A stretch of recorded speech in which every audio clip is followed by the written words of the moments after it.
কি রে মিলি, তুই না কইলি রাতুল ভাইয়া খাড়ায় আছে? আরে খাড়া না, ওই আমার কাছে গার্মেন্টস ছুটি পরে এনে দাঁড়াইতে। হ্যাঁ পড়বি, একটু দাঁড়া, এমন করিস না।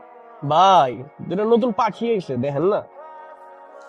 দেখছ না ফালতু পোলাটি কেমন তাকায় আছে। শোন, এত ভয় নিয়ে চললে জীবনে কিছুই করতে পারবি না।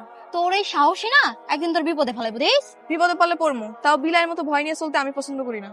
দেখছস গার্মেন্টসে কাম করে টাচ মোবাইল চালা টাচ। নাম কি? নাম দিয়া কাম কি?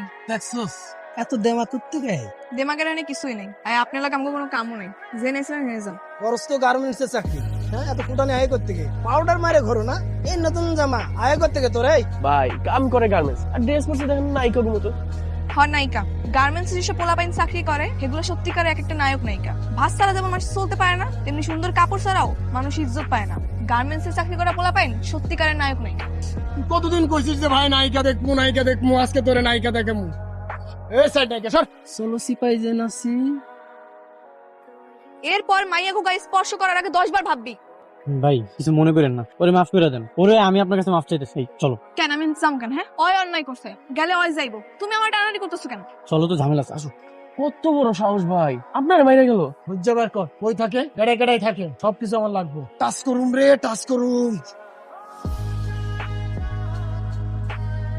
গার্মেন্টসের কাম বাদ দিয়ে কি ঝাড়ুদানি হয়ে গেলি? এই ময়লা হেনে ফেলাবি না, ওরা ডাস্টবিন আছে অনেকে ফেলা যা। রাস্তা কি তোর বাপের? হ্যাঁ আমার বাপের রাস্তা, আর খালি আমার বাপের রাস্তা না, তোরও বাপের রাস্তা। কারণ এটা দেশ, আর দেশের মাটি সবার। তাহলে তো খুবই ভালো। আমার দেশের মাটি আমার বাপের রাস্তায় আমি ময়লা ফেলুম বা যা করুম সেটা আমার ব্যাপার। মিলি ঝামেলা করো না, তুমি ওই সাইডে যাও, আমি এগুলো সব পরিষ্কার করতেছি। ওই সেমনি কাম না থাকলে চিপাই চল, পুষাই দিমুনে। কারাইছে রাজি আছে। ও আমার হবু, দরকার ওরে কিছু কই না। ওরে কিছুই কমু না তো। ও যখন আমার গায়ে হাত দিছিল তখন মনে ছিল না? তোর কি ধারণা ওরে আমি ছেড়ে দিমু? তুই চিন্তা করিস না। বিয়া তুই করবি, পাশাটা আমি খেল। কি কইলি তুই? কালকে শয়তানগুলোর উচিত শিক্ষা হয়েছে না রে? আচ্ছা শোন, তুই আজকে ছুটি নিবি না? আজকে ছুটি নেবো কেন? তোর না কালকে বিয়া? কালকে তো ছুটি আছেই। বিয়া করবি, একটা প্রস্তুতি আছে না? দুইজনে কাজী অফিসে গিয়ে বিয়া করুম, আর রাত্রেবেলা ঘরটা একটু ফুল দিয়ে সাজামো, আর দুজনে মিলে একটা নতুন কাপড় পরুম। এতে আবার প্রস্তুতি লাগে নাকি? কালকে দিন হইলেই হইব। অবশেষে আমগো বিবাহ ঝামেলা শেষ হইলো। এত সুন্দর একটা সম্পর্ক তুমি ঝামেলা কইতেছো? আমার ভুল হয়ে গেছে, আমার ঘর বিয়ের আয়োজনটা শেষ হয়েছে। এত রাত আবার কেন এলো?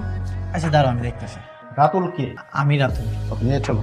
আমার জামাইরা নিয়ে যাবেন কেন? আপনার জামাইয়ের নামে ওয়ারেন্ট আছে। সে চুন্নু শেখদারের লোকজনকে মেরে হাসপাতাল পাঠিয়েছে। ও কাউরে মারে নাই, ওই দিন ওরা অ্যাক্সিডেন্ট করছিল। আপনি যা বলার থানায় গিয়ে বলবেন, আমাকে বলে কোনো লাভ হবে না। এই নিয়ে চলো। স্যার জি বলুন। ওই ফরিদ আমারে অনেক সময় ডিস্টার্ব করে। আমার রেগুলার রাস্তাঘাটে যাওয়ার সময় আমার গায়ে হাত দিতে চায়, আমার আজেবাজে কথা কয়। ওই দিন আমার অনেক আজেবাজে কথা কইছে আমার